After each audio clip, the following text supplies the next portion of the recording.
Bem-vindo a todos a mais um podcast Diário de Condomínio. Hoje eu estou tendo a honra, a satisfação de receber o meu amigo Luiz Alves. Luiz Alves é um consultor, um empreendedor, um camarada que me auxilia muito, é o meu mestre. O Luiz, posso chamar de meu irmão e meu mestre.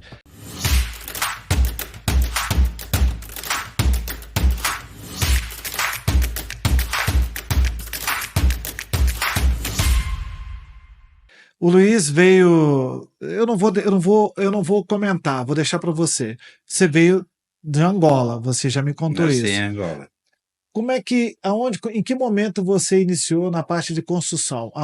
Como é que você chega nisso? Porque esse prédio você que fez. Como é que chega? Bom, a primeira experiência desse tipo foi uma barragem que eu construí ainda quando eu estava na guerra para abastecer um quartel. Não tinha água e então eu fiz o projeto da barragem, uma barragem de terras, montei um sistema de bombeamento hidráulico com aqueles chamados carneiros hidráulicos, não sei se você conhece, para abastecer. Então, comecei pelo fim, não é? Normalmente as pessoas Mas isso em pegam Angola. em Angola. E depois disso a minha vida foi outra, nunca construí nada, a não ser uma casa para morar. A primeira experiência foi aqui, quando eu vim e um dia um conhecido perguntou-me se eu conhecia um topógrafo para fazer uma análise de um projeto topográfico de um empreendimento que era uma pequena cidade com um campo de golfe, 12 quadras de ténis, centro hípico. Era um loteamento ancorado num campo de golfe. Na verdade, o Isso campo de já no golfe era o Brasil, já. paisagismo. No Brasil, ali na região dos lagos. Eu fui lá para olhar simplesmente a planta e ver se ela conferia. E estava bastante errada. E a segunda pergunta foi: você conhece alguém que seja capaz de fazer isso bem feito? Eu disse: eu faço. Então fui lá para dar uma opinião. Depois, a seguir, o desafio era fazer isso, que embora isso seja a minha qualificação acadêmica, né, porque eu sou geómetra, né, já nunca trabalhei nisso, a não ser no início, quando fiz estágio, quando trabalhei fazendo cartografia em Angola ainda, etc. E esse desafio virou uma missão, e da missão, de Sua repente, formação é qual? Cartografia? eu fiz geodesia, cartografia, fiz isso que normalmente hoje se chama geógrafo, né? Mas naquela época era geómetra, porque era uma escola antiga, uma escola que ainda vem da escola de Sagres, do tempo dos descobrimentos, etc, etc. E aí eles perguntaram, a terceira pergunta foi: você conhece alguém que seja capaz de gerenciar esse projeto? É um projeto extremamente complexo, né? Do qual eu não conhecia nada, nunca tinha visto um campo de golfe na minha vida. E eu continuei dizendo: deixa comigo que eu faço, né? Acabei fazendo 90% dos projetos de engenharia lá desse empreendimento e construindo ele na totalidade. Ali eu fiz um campo de golfe para aprender a jogar golfe. Mas o empreendimento saiu? Saiu, ele só não foi vendido, porque quando ele estava pronto, o Roberto Marinho gostou tanto, a vaidade dele começou a fazer com que ele adiasse a venda, porque entretanto eu ali tinha lagos, criava camarão da Malásia, uma série de coisas desse tipo. Ele adorava levar lá os ministros. Que ano era isso, Luiz? Isso começou em 77. Final de 78 eu tinha terminado o projeto. Mas aí a execução do projeto. Eu executei o projeto todo, não só calculei a maior parte, alta tensão, baixa tensão, centrais de bombeamento, interrogação de campo de golfe, Quanto etc. tempo durou a execução do 2 projeto? anos, 2 anos. dia e noite, 3 turnos de 8 horas. E qual foi assim, você já me contou, mas é bom para que todo mundo saiba. Qual foi a maior dificuldade que você teve para fazer isso? Se é que teve alguma dificuldade, mão de A obra? grande dificuldade é quando a gente tem que lidar com gente, né? A maior dificuldade que existe na Terra é ter gente, porque antes disso não havia problemas, né? Então, é claro que liderar não é fácil, mas é possível. Isso você já estava no grupo já estava no grupo Globo já nesse momento? Esse empreendimento é muito interessante, porque quem começou esse empreendimento foram uma série de empresários portugueses, na época daquela revolução, a tal dita revolução, porque também não teve nada de revolução, que vieram para o Brasil e eles eram, um deles era o maior banqueiro português, Mas isso em Angola, não, em Angola não, em Portugal. Portugal. Eles de Portugal vieram para o Brasil e eles tinham um contato próximo com a mulher do Roberto Marinho, na época era a Ruth Marinho, e o Marinho entrou também com uma pequena cota. Tempos depois, começaram a devolver as coisas que eles tinham em Portugal, né? Porque no período inicial o pessoal tomou conta, né? E eles voltaram para Portugal e o Roberto Marinho acabou comprando tudo. Então ele, co- a condição dele comprar foi que eu ficasse. Então eu fui lá por 8 dias e fiquei 28 anos. Estava com quantos anos quando você começou? Eu tinha 30 anos, mas Nossa, muito jovem. Então o empreendimento você fez com 30 anos. 30, 30 aos 32. Você me contou uma vez, que isso é interessante também, que você participou na construção do Projac. Essa é outra história. Antes disso teve outras na área de construção, mas o Qual? Projac, Não, não, qual?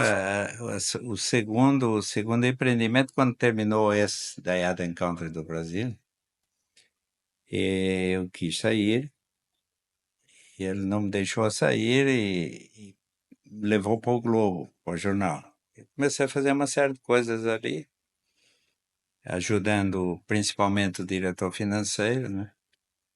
Que era quem era encarregado dessa parte. Aí eu fiscalizei a construção de um monte de lojinhas pela cidade que davam suporte ao Classifone, né? Vendiam anúncios e ali eram captados os anúncios. E um dia o Roberto tinha entrado numa sociedade com o Carvalho Washington, que era um dos grandes construtores da época, e Sérgio Dourado, que era o maior vendedor de imóveis da época. Construíram 9 prédios de 25 andares ali em São Conrado.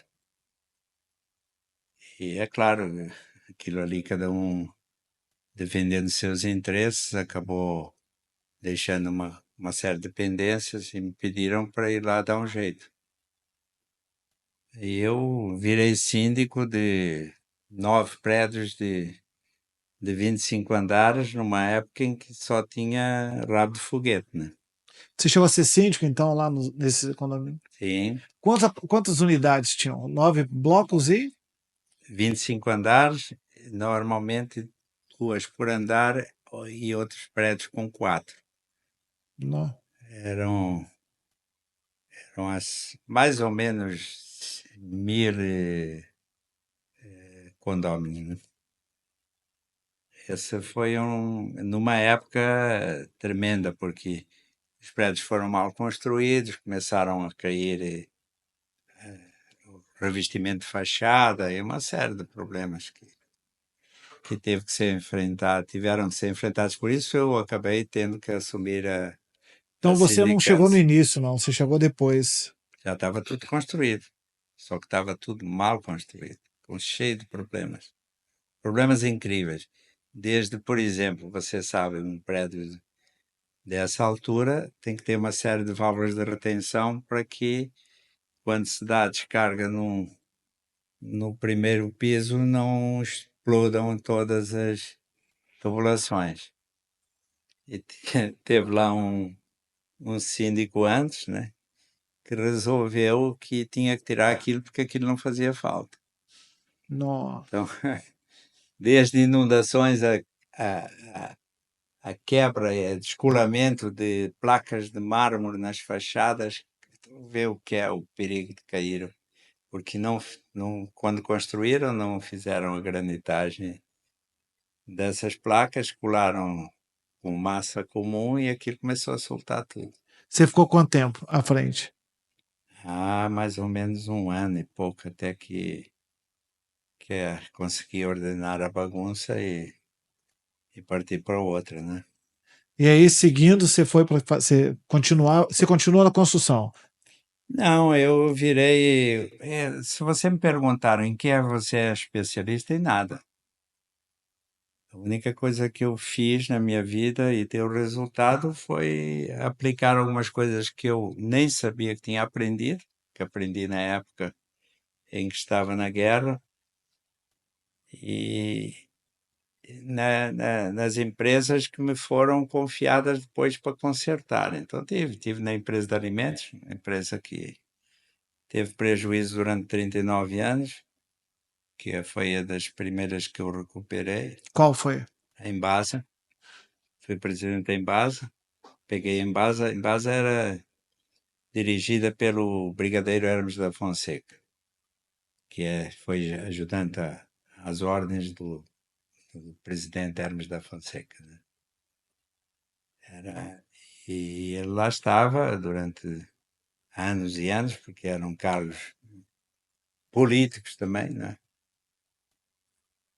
E aquilo chegou a um ponto em que tinha quase 6 milhões de dólares de títulos protestados. E não queriam que o Dr. Roberto soubesse disso e me pediram para ir lá dar um. O Roberto, porque ele era sócio da empresa, da Embasa. O Roberto tinha muitas empresas. Naquela época tinha à volta de 150 empresas. Porque, é claro, E ele tinha um segmento de construção civil? Porque eu lembro tinha. que você comentou Eu fui comigo. diretor da construtora. Nós tínhamos uma incorporadora e uma construtora.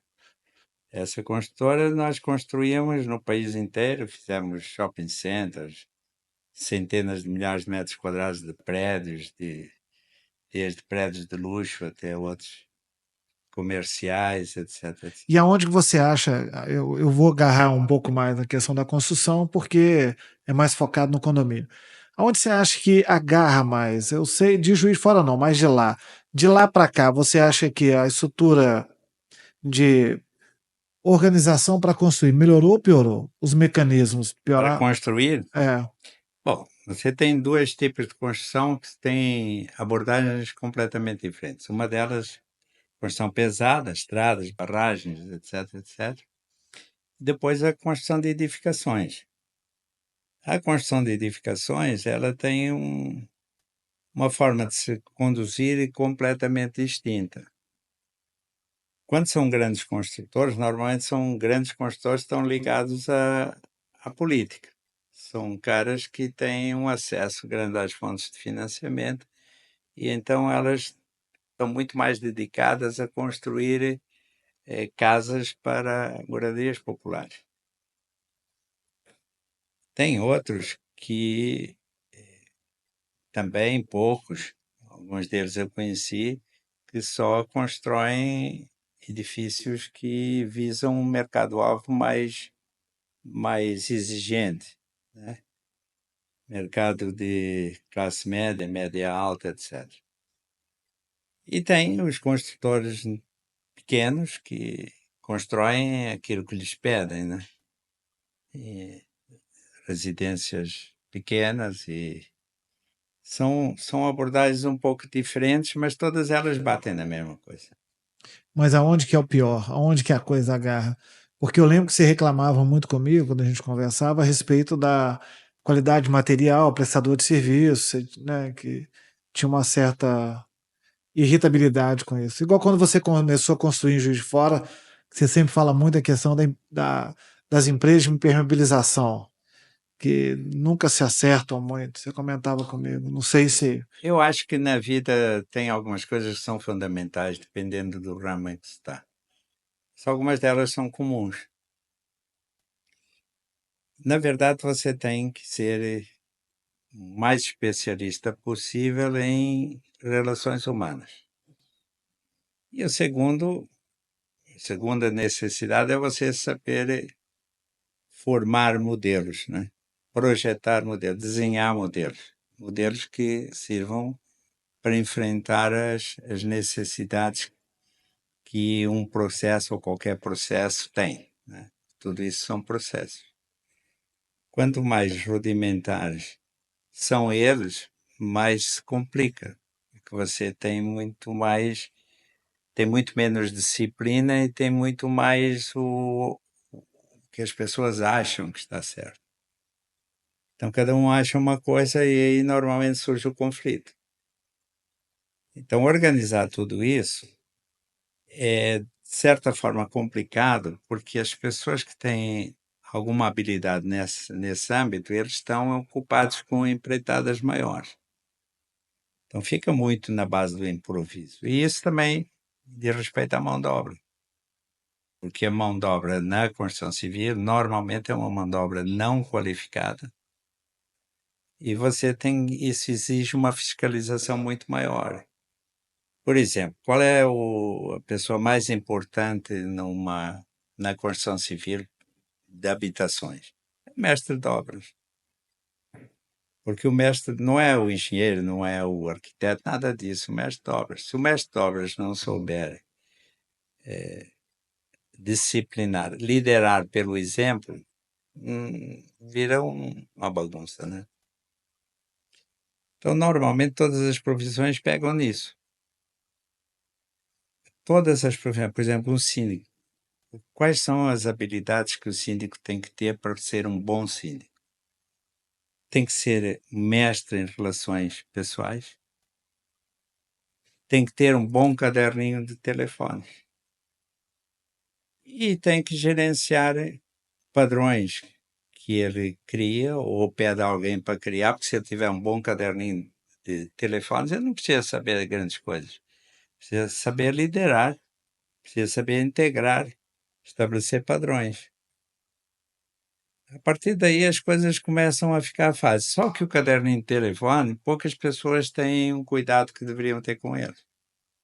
Porque quanto mais refinado ele for, quanto mais ele puder chegar às pessoas que sabem fazer as coisas na hora certa, no momento certo, melhor ele é.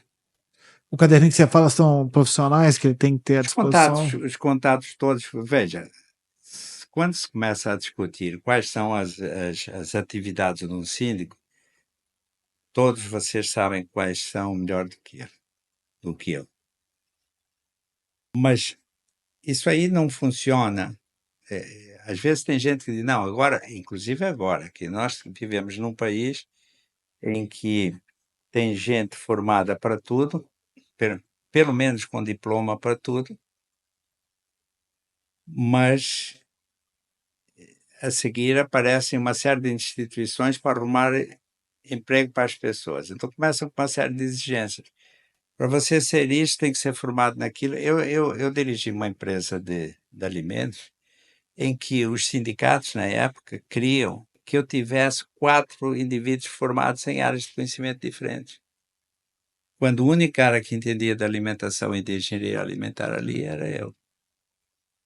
E então eu tinha que contratar essas pessoas para não fazerem nada, simplesmente porque ela exige. Você hoje vê nesse âmbito da sindicância, etc., que existem uma série, poucas leis, mas uma série de intenções de arrumar emprego para as pessoas. Então o cara tem que ser administrador, ou tem que ser advogado, ou tem que ser não sei o quê, mas ninguém pergunta se ele é qualificado para conseguir gerir os conflitos com os indivíduos que são os verdadeiros clientes, que vivem, que habitam naquele ambiente, e, e ele não precisa ser especialista a não ser nisso. Saber gerenciar o quê? Pelo exemplo, os modelos, os padrões que até ele pode não saber, mas pode contratar quem saiba para os instituir. E essa é a grande habilidade. A grande habilidade na vida, pelo que a minha experiência diz, é gerenciar Relações. Mas você não acha que hoje em dia, assim, nós moramos no mesmo condomínio. Nosso condomínio é um condomínio horizontal. Você não acha que hoje as pessoas estão muito suscetíveis, estão muito raivosas, tudo, e acaba esbarrando, porque o síndico acaba tendo que ser um camarada que meio que contemporiza essas raivas, só que tá todo mundo muito transferindo responsabilidade, Por brigando. isso a necessidade de ser especialista em relações com gente, porque só através delas se conseguem resolver essas questões. Porque o problema é que nos condomínios, normalmente, existe a necessidade de ter alguém que tenha essa expertise, mas não existem recursos para pagar. Nem existe nenhuma formação nessa área. Embora nos currículos académicos algumas delas tratem disso, como na psicologia, como jornalismo, etc., etc., mas ninguém é especialista nisso, porque ter conhecimento não garante que se consigam as coisas, que se consiga chegar nos objetivos. É preciso ter vontade e coragem para gastar energia, saber levantar da cama, escovar os dentes, etc. Essas são as habilidades cruciais que resolvem os conflitos humanos. E isso nós não aprendemos na escola. Aliás, na escola nos ensinam coisas que nenhuma delas serve para a vida. Vocês que são empresários de sucesso e tudo, sabem que vocês tudo que aprenderam foi vivendo, não foi na academia. Na academia vos ensina uma série de protocolos que as pessoas não cumprem. São de tal forma complicados e intrincados que ninguém tem capacidade de cumpri-los se não souber gastar energia. Então, esse é o fulcro da questão. E você veja, a minha experiência de vida ela é muito diversa, porque eu tive a sorte ou o azar, para mim foi sorte, de, de, de, de atuar em diferentes áreas para as quais eu não tinha a mínima de qualificação. E você gostava de atuar na construção? Era um negócio que você gostava? Eu gosto, se você me perguntar o que é que você gostou na vida, o que é que você não gostou. Primeiro, 80% das coisas que a gente faz na vida a gente não gosta, mas aprende a fazê-las e a persistir e a sustentar a motivação para chegar ao fim. Agora, se me perguntar, você está feliz? Viveu a sua vida com algum arrependimento? Não, sempre estive feliz, sempre me diverti trabalhando. Porque aquilo que eu não sabia, eu ia aprender e o mais rapidamente possível. Hoje, então, é só pegar o telefone. Antigamente, eu tinha aqui para, por exemplo, quando eu fiz esse projeto da Eden, que era essa tal cidadezinha com essas infraestruturas todas, que eram as âncoras, e eram tiradas, não inventadas Era um por condomínio ninguém. fechado? É, era um condomínio fechado, mas era um condomínio que era praticamente uma cópia em miniatura do maior complexo turístico que havia na Europa na época, que se chama Vila Moura. Eram 1.600 hectares, tinha 3 campos de golfe, tinha cassino, tinha uma marina para Em 3 qual mil. país? Em Portugal, no sul Portugal. de Portugal. E quem fez isso foi ficou um grande amigo meu depois, mais à frente, que foi quem dirigiu aquilo. E aquilo era de um banco, do maior banqueiro português, o Banco Português do Atlântico. Foi esse pessoal que veio para o Brasil e foi esse pessoal que quis replicar aqui aquele tipo de projeto. Então, Você acha que para o Brasil teria demanda? Tem público? tem, Tem. claro que tem. Tem. Hoje em dia, olha, eu quando comecei a fazer esse campo de golfe, praticamente só havia 2 campos de golfe no Brasil. Havia o Gávea Golf, que era o mais antigo, que eu também tive um tempo lá dirigindo e consertando algumas coisas que estavam necessitadas de ser enfrentadas.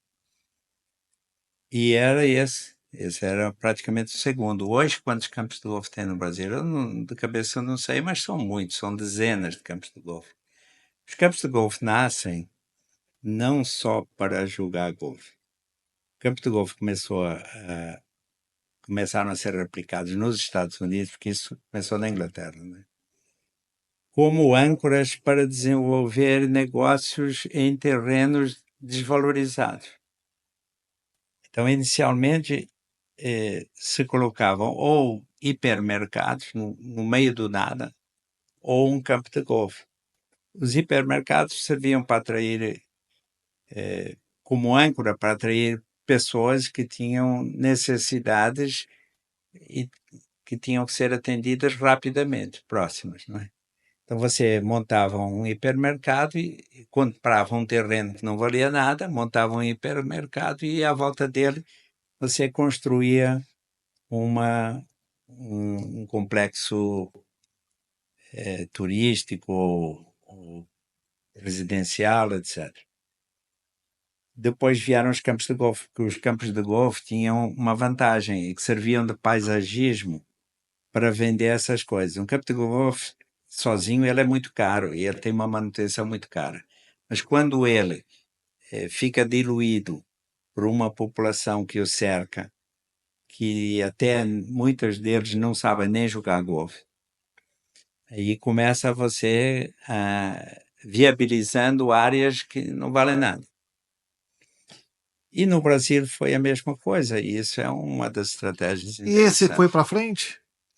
Não, esse aí, quando eu saí de lá, o Roberto Marinho começou a não querer vender porque ele gostava era de poder levar na hora que quisesse os amigos dele para visitarem, para ver criação de camarão da Malásia, rã, touro gigante, carpa colorida e outras coisas que eu fui fazendo por ali. E nunca mais vendia aquilo. E cada vez que levava um desses amigos, eles tinham ideias, né? Começavam a viajar. Uma delas foi um japonês, eu lembro, uma época lá, que começou a convencer o Roberto que tinha que fazer uma marina. Uma marina numa área que era mar aberto. Quer dizer, uma marina, para ser viável, tem que ter pelo menos uns 6 milhões de metros quadrados para poder amortizar aquilo, porque a Sim. marina não dá lucro. Aham. É mais uma das atrações que você coloca para ancorar um projeto. Se esse projeto não tiver dimensão suficiente. Então ele foi ouvindo uma série de opiniões de pessoas que não estavam comprometidas com o resultado final do negócio e foi adiante até que eu pedi para sair. E você começou a construir? Foi só em Juiz de Fora? Para você que eu tô falando. Em Juiz de Fora eu construí algumas coisas, 20 e poucas casas, mais ou menos, esses 2 prédios aqui, mas para me divertir, porque eu vim para Juiz de Fora para tirar curso de vagabundo, não foi para fazer nada. Foi para escrever livros, foi para pensar nas coisas que eu nunca tive tempo de pensar antes. E a última obra que foi o Projac? Projetos grandes, o último foi o Projac. O Projac foi um projeto extremamente intrincado, que na época foi o maior projeto de estudos de televisão, de cinema do mundo.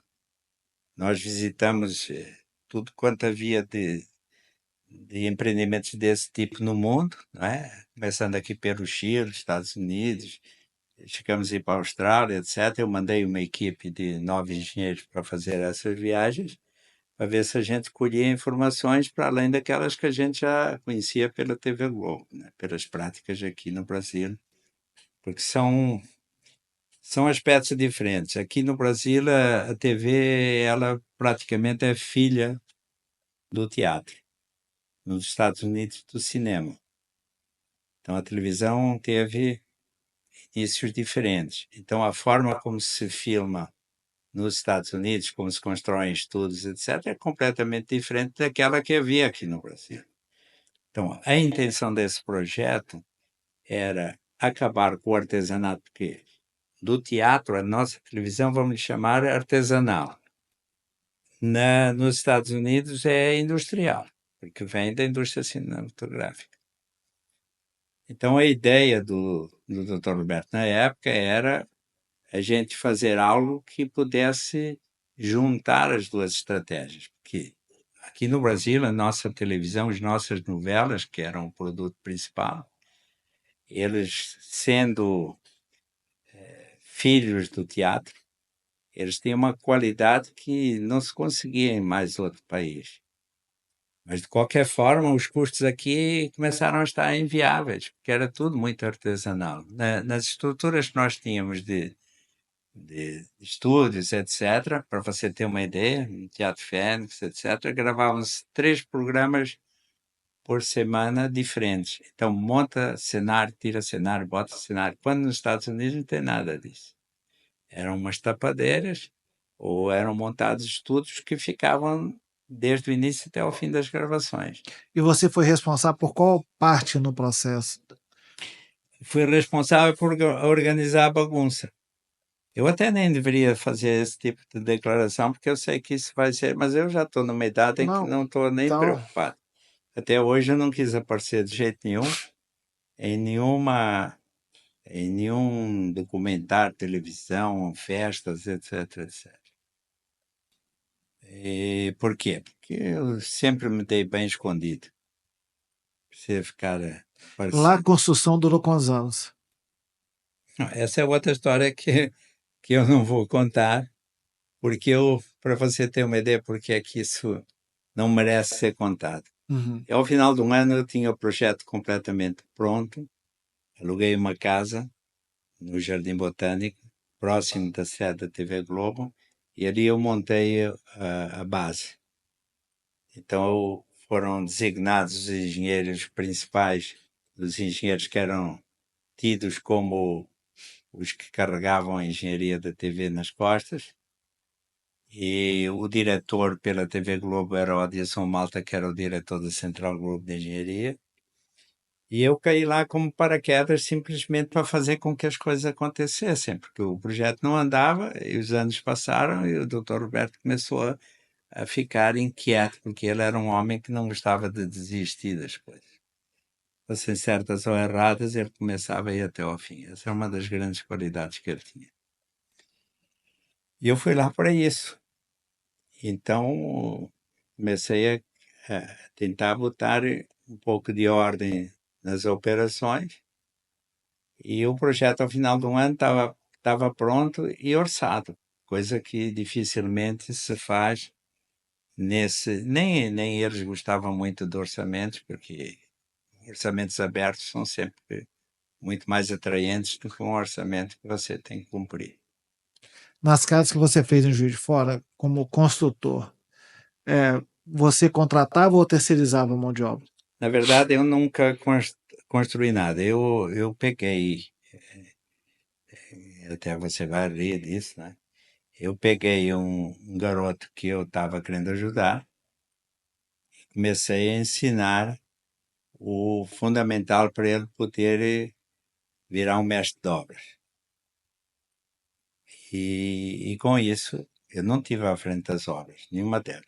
A única coisa que eu tive à frente em Juiz de Fora foi de uma casa que eu construí aqui no Estrela Sul, que foi para testar um projeto de construção que eu bolei Das placas? das placas.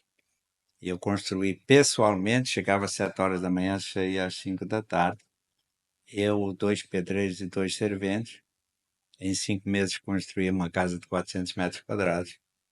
Foi a casa, a construção que mais lucro me deu na vida. Eu construí aquela casa com um terreno e tudo na época. Eu ainda me lembro os números. Eu gastei nisso 350 mil reais e eu vendi depois a casa por R$ 1 milhão. Nunca eu consegui uma margem dessas. E então o André Medeiros, que era esse rapaz, era boa gente, mas tinha um ego muito grande, né? Um ego tipo daqueles que a gente, sem mencionar o país, as pessoas quando se querem suicidar, sobem nele e se jogam, né? Então ele criou uma série de problemas durante essa atividade. No entanto, construí 20 casas. Mais ou menos 20 casas. Faria de novo? Como? Você faria de novo? Você embarcaria nessa novamente? Não, eu estou velho demais para fazer. Não, mas se você voltasse e com a. Não, não faria, não faria, não faria. Eu só fiz aquilo para estar ocupado, sabe? Porque meu foco inicial, eu vim para aqui numa situação muito complicada, quando eu tive 13 paradas cardíacas, um amigo nosso me convenceu a vir para cá. Eu não vim para cá para fazer nada. Não sei escrever, pensar, passar o tempo. Já lá vão 20 anos. Já está com 20 anos de Juiz de Fora, já, Luiz? É, mais ou menos 20 anos, tá? 19 anos. Nossa, passou muito rápido. Luiz, a gente tem notado, por exemplo, assim, dentro do segmento que a gente atua, que uma das maiores dificuldades que tem, além de qualidade material, é o emprego do material pelo profissional. Você lidou com muita gente, você até, tanto da época que você era militar, então você tinha gente sob seu comando, como depois nas operações. E você escreve também sobre isso, você é um pesquisador da área de humanos, você gosta de lidar com isso. Piorou ou melhorou a mão de obra? Você acha que com o tempo a construção civil melhorou ou piorou? Eu acho que homem continua sendo igual desde a época que estava nas cavernas. O que piora ou melhora são as formas de liderar os homens e as formas de estabelecer padrões. Quando você tem uma construção pequena, onde você não tem possibilidade de ter uma organização desse tipo, claro que você tem muito mais incidência de, das desconformidades, como se costuma falar, do que quando você tem uma estrutura maior, onde você tem a ocasião de contratar pessoas que saibam, às vezes nem com muita experiência técnica, mas têm muita vivência e lideram pelo exemplo. Então, um mestre de obras que seja um indivíduo capaz de liderar pelo exemplo é muito mais eficaz do que um engenheiro dentro de uma obra que nunca fez nada a não ser criar expectativas pelo dinheiro que o diploma lhe pode trazer. Então, é fazer pequenas coisas e ter humildade suficiente para escutar. Acho que são as duas únicas habilidades, virtudes que a gente tem que ter para vencer em qualquer área. Eu sei que a gente conversa também sobre questão de tecnologia e inteligência artificial, você gosta muito disso. E, e com a chegada da tecnologia, quanto mais tecnologia você tem, menos ser humano você adota. Você chegou a morar em prédio, morava em prédio ou sempre morou em condomínio horizontal? Eu já morei em prédio de 10 andares, foi o máximo. Eu morei num outro, ali no Leblon, que tinha 5 andares, eu morava na cobertura. E a minha residência no Rio, você conhece. Então, Qual que você prefere? é claro que morar numa casa é diferente de morar num prédio, mas depende muito Da da casa e do idade, prédio. da faixa etária. Normalmente, um jovem deve procurar morar o mais próximo possível do trabalho. Dependendo de onde está o trabalho, pode não haver casas. Você acha que com essa demanda, eu entrei na tecnologia por isso, você acha que vai chegar um tempo em que vai substituir muito? Tipo, igual, por exemplo, nós temos as portarias remotas. Eu até conversei agora há pouco. É, você acha que o ser humano vai conseguir ser superado assim? Não, Você tem estudado não. isso? Eu acho que não. Porque por mais ferramentas que nós tenhamos hoje, que podem eliminar a maior parte das profissões, das atividades, eu acho que o ser humano é suficientemente preguiçoso para não as usar. A salvação da humanidade nos próximos tempos está por conta de nós termos nascido com uma habilidade enorme para poupar energia. Se assim não fosse, nós não existiríamos. Qualquer ser vivo tem que poupar energia, senão não existe. E o ser humano, sendo um ser vivo consciente, arruma a maior parte das desculpas que ele pode para justificar isso. Então, esse é o grande problema do ser humano. E sempre foi assim e sempre será. Então, não adianta ter essas ferramentas. Então, por exemplo, se você quiser aplicar como síndico inteligência artificial, você praticamente só vai precisar daquelas duas habilidades que eu referi. Você ser mestre em relações públicas, para poder lidar com o ser humano, que não é fácil, e você ter um caderninho de telefone. Porque o resto você automatiza tudo. Todo um monte de atividades que hoje têm que ser feitas por humanos, você pode automatizar. Só na manutenção é que não, porque dificilmente aparecerão robôs capazes de fazer toda a manutenção, porque ela não é rentável ter robôs para fazer. E tem uma logística muito complicada. Se você quiser ter uma empresa qualquer dona dos robôs, para cada vez que você precisar trazer robôs. Isso fica num preço que me parece inviável por enquanto. Mas as soluções para as ferramentas para chegar ao conhecimento que você precisa ter em diversas áreas, isso nenhum humano pode competir com a inteligência artificial. Se você quiser fazer alguma pesquisa profunda a respeito de qualquer área de conhecimento, você, para fazê-la com humanos, demoraria dezenas de anos, não mais, e nunca seria tão competente. Então, o ser humano vai continuar tendo emprego porque é preguiçoso. Veja a contradição. Porque é preguiçoso, ele não vai conseguir aplicar as ferramentas que ele tem à disposição de inteligência artificial na vida.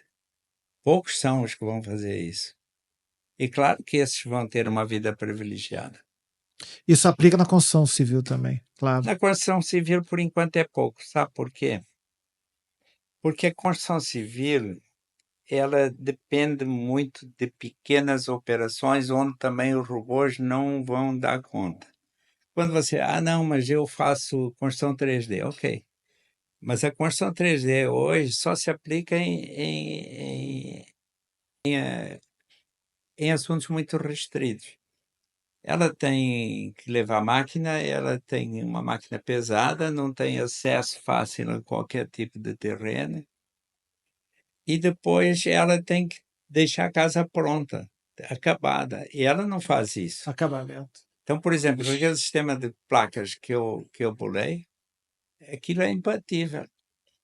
E por que você me pergunta? E por que não tem mais gente usando, embora tivesse filas de estudantes e professores das universidades lá para ver como é que era, não sei o que, não sei o que.